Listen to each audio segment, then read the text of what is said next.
Itu kata ulama, kalau orang Jawa nggak mungkin makanannya tempe mendoan, nggak mungkin itu. Di Jawa itu nggak mungkin lah ada orang batal puasa karena hubungan apa intim.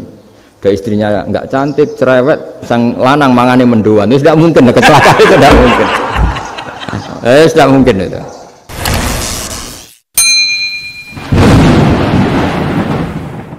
Itu agama. Jadi agama itu dimulai dari mana coba? Dimulai dari niat, dari komitmen. Nah sekarang kelirunya kenapa ada garis keras? Agama itu dimulai dari keinginan ideal. Itu yang mulai itu ada orang-orang garis keras. Agama ini enggak, agama ini dimulai dari niat. Sampai ada kaidah agama ma la yudraku kullu la yutraku kullu. Kalau tidak bisa ideal jangan ditinggalkan sama sekali. Tapi orang enggak, sekarang bayangkan Islam itu ideal. Pemimpinnya ya soleh, masyarakatnya soleh, enggak ada maksiat, enggak ada apa. Nan apa ilmu? Kalau secara ilmu mulai dulu ya ada orang dolim, ada orang soleh. Nabi kurang baiknya. Di angkatan itu ya ada orang munafik. Sehingga ulama itu sudah berpendapat ideal itu piye. Zaman Nabi saja ada orang apa? Munafik. Itu ilmu. Kalau nuruti kelangenan, inginnya dunia ya steril, gak ada maksiat, gak ada. Dan agama itu diciptakan Allah itu memang unik. Calon Nabi misalnya, Nabi Musa itu sing rumat Fir'aun. Ketika Nabi Muhammad lahir, sing ribet manitia ini Abu Lahab. Orang dosen UMF. Karena Allah ingin memaklumatkan ke kita bahwa agama ini akan hidup di kondisi apapun. Asia, istrinya Fir'aun, itu termasuk mukminah yang dipuji Quran. Istrinya Fir'aun. Tapi itu pelajaran bagi kita bahwa orang-orang baik itu tidak harus di lingkungan yang baik. Masjid paling makmur itu kadang di dunia mungkin ya jangan bakas Mekah Medina itu karuan. Mungkin di antara masjid yang makmur justru yang di Kanada, di Amerika mungkin. Karena merasa minoritas itu perpustakaannya ada, kajiannya ada. Tapi banyak masjid di daerah pesantren yang malah sepi. Lalu itu ada daerah pesantren, seorang lagi ada daerah pesantren. Didikon pengajian, monggo nekani pengajian, maca selawat ning omahe ganjaran padha wae. Ribet kan? Mau dibantah itu benar, mau dibiarin merusak tatanan. Jadi saya mohon sekali ya, jadi ilmu itu diperbandingkan supaya perbedaan-perbedaan itu biasa. Dulu Imam Malik itu punya murid namanya Imam Syafi'i. Itu dalam banyak hal. Itu perbedaannya tajam sekali. Ya saya ulang lagi, dalam banyak hal itu perbedaannya tajam sekali. Misalnya begini, ini terakhir percontohan saya fikih, nanti dikaji sendiri. Ada seorang A'rabi, Ja'a A'rabiyun. Ini di hadis sahih diulang-ulang di semua Al-Kutubus Sittah ada peristiwa ini. Ja'a A'rabiyun ila Rasulillah sallallahu alaihi wasallam faqala ya Rasulullah ahlaktu. Qala wa ma ahlakaka? Qal wa qatu imraati fi nahari Ramadan. Ya Rasulullah, saya ini orang yang rusak. Kenapa? Saya ini hubungan intim sama istri saya ketika masih siang Ramadan. Singkat cerita orang ini dihukum berat sama Nabi. Hukumannya adalah karena dia membatalkan puasa ketika dengan hubungan intim. Sama Nabi dihukum, kamu harus merdekakan budak. Wah, tidak mampu ya Rasulullah, saya tidak punya budak. Kamu kalau gitu puasa 2 bulan. Yang baru puasa 2 hari aja kecelakaan, malah disuruh puasa 2 bulan. Ya sudah, kamu ngasih makan 60 orang miskin. Saya ini orang paling miskin. Kok ini jadi sudah miskin agak hiper lah orang itu. Poso-poso kok gitu. Itu kata ulama, kalau orang Jawa nggak mungkin makanannya tempe mendoan, nggak mungkin itu. Di Jawa itu nggak mungkin lah ada orang batal puasa karena hubungan apa intim. Ada istrinya nggak cantik, cerewet, sang lanang mangane mendoan, itu tidak mungkin, kecelakaan itu tidak mungkin. Tidak mungkin itu. Tapi kalau Arab mungkin karena makanannya apa? Daging. Singkat cerita, terus pertanyaannya gini. Kalau batal biasa itu kan bayarnya puasa 1 hari. Kalau batal, tapi kalau batal pakai hubungan intim, pakai jima kalau dalam bahasa fikih, itu kafarohnya berat, yaitu merdekakan budak atau puasa 2 bulan berturut-turut. Pertanyaannya gini, jima istri itu boleh loh tidak zina. Seorang jima istri itu boleh loh tidak zina. Itu kan hukumannya berat. Nah terus Imam Malik berpikir kalau gitu tidak harus jima dong. Poso-poso, ora ana uzur, ora ana apa terus nyate. Esuk mangan bakso. Tanpa ada alasan syar'i. Hukumnya harus sama dong. Karena jima hukumnya boleh, berarti semua iftar, semua pembatalan puasa yang tidak ada uzur syara' maka hukumnya sama, yaitu sanksinya sama. Masuk akal enggak? Masuk akal dalam mazhab Imam Malik. Dalam mazhab Syafi'i enggak. Mulai dulu jima itu beda. Kowe mertamu nggone wong, mangan iku oleh, tapi nek nggo bojomu mbok jimak niku wis nemen ngawure lah. Tetep beda. Dari Imam Syafi'i pokoknya beda, jimak sama makan itu beda. Lah ya terus setelah itu terus ada pertanyaan. Bagaimana kalau makan dulu baru jimak? Ribet kan? Makanya itu sampai dibabkan Kitabul Khilafil Fiqhi, bab merekayasa fikih. Makanya itu perdebatannya orang Hanafi sama Imam Syafi'i juga sama. Ada orang jam segini lapar sekali, kalau langsung makan kan kena sanksi.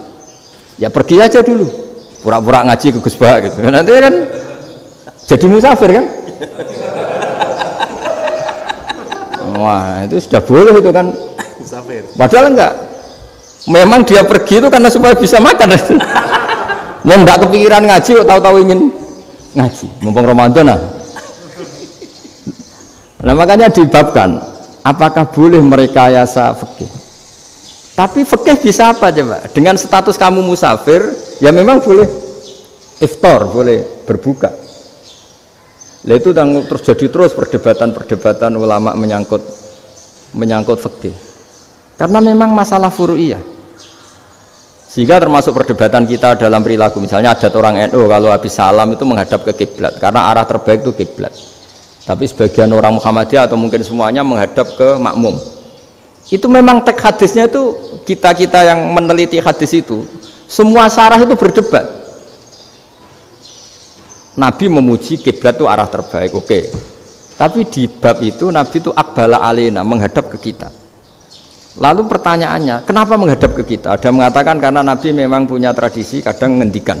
Ya tentu dulu istilahnya tidak kultum, nggak ada istilah itu dulu. 7 menit itu nggak ada. Tapi ada ulama yang analisis begini, termasuk kitab Fathul Bari. Nabi itu tokoh sentral, taruh lagi Nabi itu tokoh sentral. Ini kata kitab Fathul Bari, bukan kata saya. Nah, orang-orang yang imamu qaumi, orang-orang yang jadi imam di daerah masing-masing, tetap kalau sholat itu ikut Nabi. Ikut Nabi setelah salam langsung pulang. Jadi sebetulnya salam langsung pulang itu ada sejarahnya, karena dia mau jadi imam di daerahnya. Nah, tidak kebayang kalau Nabi itu madhep kiblat. Kalau Nabi madhep kiblat, orang yang masbuk yang barusan datang pasti langsung usolli, misalnya fardhu isya'i misalnya, terus makmum Nabi, padahal Nabi sholatnya sudah selesai. Jadi intinya gini kata Fathul Bari, imam setelah salam itu harus bikin gerakan atau omongan atau apa saja yang menunjukkan kalau sholatnya selesai. Di antara gerakan itu adalah beliau harus menghadap ke hadirin atau menghadap ke utara atau apa saja yang penting menunjukkan kalau sholat ini sudah selesai. Itu fikih. Jadi fikih itu cara menganalisis itu memang unik, karena kalau Nabi tetap seperti itu, posisi pancet seperti itu, maka orang yang baru datang mengira Nabi masih sholat. Nah pertanyaannya, kalau mereka sudah takbir malah sholatnya tidak sah. Kenapa tidak sah? Menggantungkan sholat atau mengikatkan sholatnya dengan orang yang sudah tidak sholat. Jadi menjadikan orang yang nggak sholat sebagai imamnya kan nggak boleh. Maka Nabi harus memaklumatkan dengan gerakan itu bahwa beliau sudah tidak sholat. Karena orang datang dari berbagai daerah. Jadi menganalisis fikih, fiqhul hadis namanya. Itu ulama itu mau tidak mau debat. Karena pertanyaannya itu kenapa? Ya memang mau apa? Karena yang namanya sosial itu yahtamilu muhtamilatin, ada sekian kemungkinan. Makanya dalam madhab istimbat itu, ketika Nabi sodakoh pakai tamer, pakai kurma, itu lama mesti ngitungnya tuh kut itu makanan pokok. Sehingga Imam Syafi'i mengatakan kalau di Indonesia pakai beras misalnya, karena kutil balat Indonesia itu beras. Oke, Imam Syafi'i mainstream. Tapi ketika era Yusuf Qaradawi di Al-Azhar di Mesir sana, ulama-ulama mulai usil. Sama sih ingat Mbah Mun sering gejlokan, lah iya petani gabah, petani padi wis melarat wajib zakat. Petani cengkeh, kakao, suga-suga wajib zakat hanya karena yang ditanam tidak makanan pokok. Jadi mulai ada ulama mulai gerah lah, kalau bahasa politiknya mulai gerah. Yang petani miskin gara-gara yang ditanam padi wajib zakat. Yang orang-orang di sana misalnya di Sulawesi karena tanamannya kakao atau cengkeh tidak wajib zakat karena bentuknya tidak makanan pokok. Geger kan di Al-Azhar geger. Akhirnya hampir semua ulama berpendapat ya sudah sekarang Ketika Nabi menzakati qut, makanan pokok, itu jangan dihitung sebagai makanan pokok. Wa mimma akhrajna lakum minal ard. Apa saja, ma itu apa saja. Makanya kata Yusuf Qaradawi, ma itu apa saja. Makanya semua tanaman yang menghasilkan uang itu wajib zakat. Masalahnya kitab-kitab Syafi'iyah itu sudah mamlu'ah, sudah penuh dengan penjelasan misalnya fala zakata fil khadrawat, maka enggak perlu zakat untuk kayak kangkung, semangka dan sebagainya. Lalu kiai-kiai angkatan modern kayak Mbah Mun itu sering dapat masukan. Saya pernah dengar sendiri, Yai, saya ini punya sawah 1 hektar, tak tanamin padi, itu enggak pernah kaya saya. Sekarang tak tanamin kangkung malah saya kaya, karena tiap 3 hari panen tak kirim ke Jakarta. Itu orang Indramayu yang tanya. Jadi tanam padi enggak pernah kaya, tanam kangkung kaya. Nah, karena dia orang soleh, kalau zakat boten. Mau diwajibkan zakat tidak makanan pokok, mau tidak wajib dia kaya. Semenjak itu perubahan di Indonesia ikut. Akhirnya ada zakat, pokoknya asal tanaman yang 1 nisab ya wajib zakat. Masih ada debat lagi. Ketika nanam ingin dipanen, itu dia petani apa pedagang? Karena nanti perdebatannya ikutnya zakat zuruk, zakat tanaman apa zakat pedagang. Kalau sampai nggak pernah debat berarti sebenarnya Anda tidak dosen Islam ini. Berusaha udah pernah diskusi fikih apa Islam. Karena saya berkali-kali punya tamu itu begini, Gus saya ini pedagang melon, tapi dia penanam melon. Jadi pedagang yang agak ingin badi banyak itu caranya gini Pak Rektor. Saya misalnya pedagang melon, daripada saya kulak di pasar atau dari petani sudah mahal, nyewa tanah sekian hektar terus ditanami melon. Setelah berhasil, ini dia zakatnya tanaman apa zakat pedagang? Karena dia nanam itu mentalnya sudah pedagang. Padahal nanti zakatnya beda kan? Yang 1 2,5%, yang 1 rubul usur sama nisul usur sama usur, 1/10 sama 1/20. Kalau zakatnya zuruk kan 1/10 atau 1/20. Yang 1 rubul usur, kira-kira 2,5. Saya ulang lagi ya. Jadi di era modern itu kita jadi bingung, pedagang tapi gayanya petani tapi hakikatnya. Jadi gampangannya gini ya, kalau saya pedagang beras, kok saya kaya raya, itu mendingan nyewa sekian hektar untuk ditanamin padi ya, daripada akhirnya perdebatannya ini zakatnya pakai apa? Misalnya tebu, misalnya petani tebu. Oh jelas kalau juga nanam tebu itu ingin dijual. Masa apa tiga es tebu berhektar-hektar. Lah kira-kira kalau menurut jenengan ini zakatnya zakat apa? Tijarah apa zakat tanaman? Mentalnya tijarah, mentalnya pedagang. Nah ini saya hanya mau cerita. Khilaf kadang-kadang orang angen-angen. Khilaf itu nggak mungkin enggak. Ya sama seperti NU dan Muhammadiyah selalu khilaf awal Ramadan. Itu memang nggak bisa nggak khilaf. Misalnya begini. Saya beri contoh ya. Karena kadang yang khilaf juga nggak pernah belajar. Lucu kan? Tak beri contoh ya. 2001 itu abad keberapa coba? Tahun 2001. Abad 21 abad 20? Abad 21.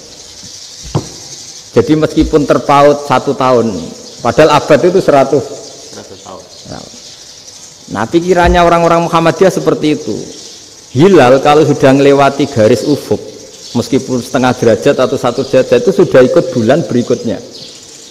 Sehingga ya sudah meskipun sekian derajat sudah dianggap Ramadan. Nah pikirannya orang NU enggak, harus ru'yah bil fi'li. Itu sebetulnya lagi-lagi sebenarnya enggak masalah NU dan Muhammadiyah, itu di kitab-kitab ya seperti itu. Kita ini enggak biasa goblok ya. Artinya kita yang keluarga kiai tahunya kunut mazhab Hanafi, enggak kunut mazhab Syafi'i. Tapi tahu-tahu ini mazhab NU, ini itu aneh itu menurut kita ini anggap apa?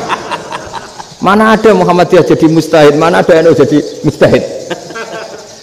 Jadi sebetulnya orang tahu semua lah kalau Abu Hanifah itu tidak kunut, Imam Syafi'i itu kunut. Imam Syafi'i pernah main di masjidnya Abu Hanifah ya tidak kunut, ditanya kenapa tidak kunut? Jenengan itu presiden kunut, tidak sanggup mati Abu Hanifah. Dulu biasa aja. Sekarang geger. Ya karena tidak punya kegiatan. Sebenarnya itu tidak masalah, mulai dulu biasa. Nah, menurut mayoritas ulama nunggu ru'yah bil fi'li. Ru'yah bil fi'li itu gini. Mata telanjang bisa melihat karena agama ini menggantungkan perintah itu sama melihat. Kalau kamu tidak melihat itu bagaimana kena hukum? Ibarat gini, Pak Rektor datang ke rumah saya tapi saya nggak tahu, kena nggak saya hukum harus menghormati? Dia datang nggak sembunyi-sembunyi. Saya kena hukum harus menghormati ya kalau melihat, kalau enggak ya enggak. Tapi Pak Rektor tetap bilang, tapi saya hakikatnya datang, jadi saya datang itu. Itu kan ribet. Akhirnya ya sudah, itu enggak ada khilaf sampai mati ada khilaf karena yang satu menggantungkan hukum itu digantungkan sama tahu. Kalau enggak tahu ya, misalnya baju saya ini hakikatnya ada najis, pas sholat saya enggak tahu. Sholat saya sah apa enggak? Sah. Karena hakikatnya, ya memang saya tidak tahu. Tapi hakikatnya ada najis apa enggak? Ada. Ya sudah, itu sama-sama masuk akal. Ada lagi khilaf yang senam otak.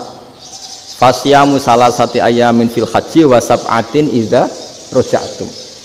Singkat cerita ada satu pelanggaran haji yang kata Allah kafarohnya itu puasa 3 hari sama 7 ketika kamu pulang, idza raja'tum, ketika kamu pulang.